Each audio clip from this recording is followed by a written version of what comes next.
Well, I think we can put the case aside for a second and let's talk about the actual policy. The case matters because people are protesting.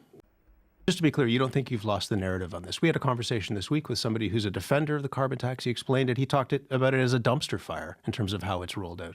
You don't think you've lost the narrative on this? Sup, guys? Let's check this recent interview of Trudeau and the CBC.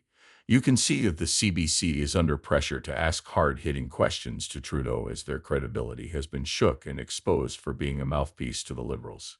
Let's see how Canada's favorite drama teacher handles this. Mr. Justin Trudeau is with us in studio. Prime Minister, welcome back to The Current. Good to be back, Matt. Glad to have you here. It feels a bit like an election campaign. You're zipping across the country here and there, announcing things with big dollar signs attached to them. Well, we got a big budget coming out, and it's one that's focused on the fact that far too many young people, particularly Millennials and Gen Z, don't feel like the system works for them anymore. Even if they have a great job, they are squeezed on housing, they're squeezed on rent, they can't save up for buying a home, they're pressed on groceries, they're seeing a world where climate change is getting worse and worse, they're worried about their future, and government has a role in making sure that there is fairness for them.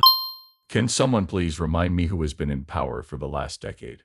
His manipulation tactics run deep when in almost every response he pushes his talking points on climate change and that woke equity bullcrap.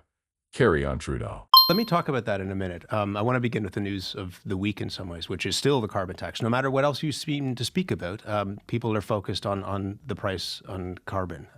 We have seen an increase up to, $80 per ton this week. A litre of gas now costs 3 cents more.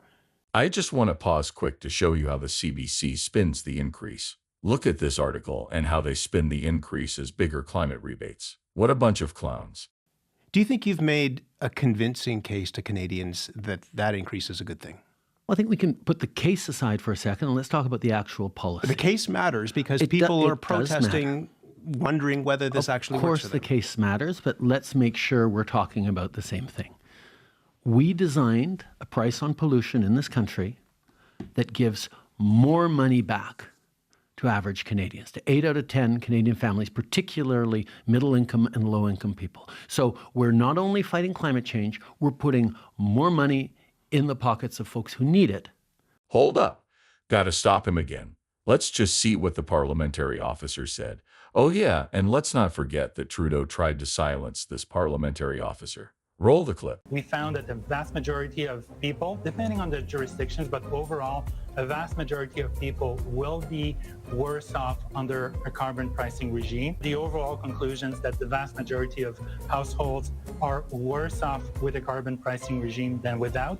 That I'm calling through the Canada Carbon Rebate. That's the framework we built with all premiers working together back in 2016. Do you think you've made that case? I think we're continuing to make that case. It's understandable that at a time of anxiety, of pressure on costs, of affordability concerns, that some politicians are trying to drum up support for themselves by scaring people and by giving misinformation. It's unfortunate, but we're going to continue telling the truth. So just to be clear, you don't think you've lost the narrative on this. We had a conversation this week with somebody who's a defender of the carbon tax. He explained it. He talked about it as a dumpster fire in terms of how it's rolled out. You don't think you've lost the narrative on this? I think what we've actually done in the policy, it is helping Canadians. It's helping Canadians.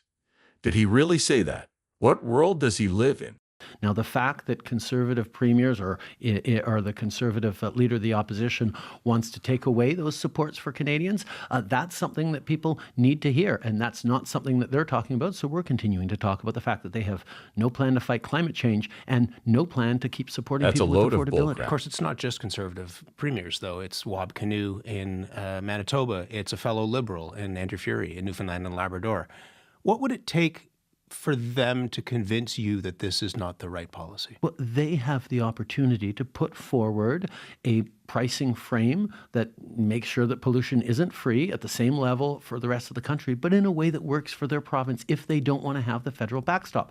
Indeed, a number of provinces started with that. BC and Quebec still have it. Ontario actually only has the carbon tax because Doug Ford got rid of the cap and trade system. So as he rails against the price on pollution and the rebate we're giving to Ontario, he's actually responsible directly for it because he scrapped the Made in Ontario pricing plan they had. So Andrew Furey has said that he wants a meeting with you to talk about this. He wants the premiers to come together with you. Will you have that meeting? I had a meeting in 2016 Will with you all have the, premiers will you when have we the built meeting this. now? Wow, he had a meeting with him 8 years ago. What a joke. That's not the characteristics of a leader. I will continue to talk with premiers, but I will continue to be pressing Andrew and all others on the actual facts that we have a plan to fight climate change that puts more money back in the pockets of Canadians that need it. Worse off. Better off. Worse off. One of the reasons why there's great anxiety over this is because, as you've said, there are a lot of people who feel like the system is stacked against them. Young people in particular, they do everything they can. They get a good job. They're working hard. They can't square that circle. You've had 9 years in power. To what extent is your government responsible for the fact that that system is stacked against them? We got elected in 2015 focused on supporting the middle class, and we brought in a number of measures that made a huge difference. We cut child poverty in half in this country with the Canada Child Benefit. But particularly since the pandemic, we've seen things get so much more difficult for so many people, particularly the young people who've been my motivation since I got into politics 15 years ago. So investing in them, supporting them as renters, making sure there's a pathway for them to buy a home, making sure that they're confident that the world's not going to be on fire when they're adults and raising their own kids, so we fight climate change. These things matter. So what do you guys think? Let me know in the comment section. I'll catch you in the next one. Peace out.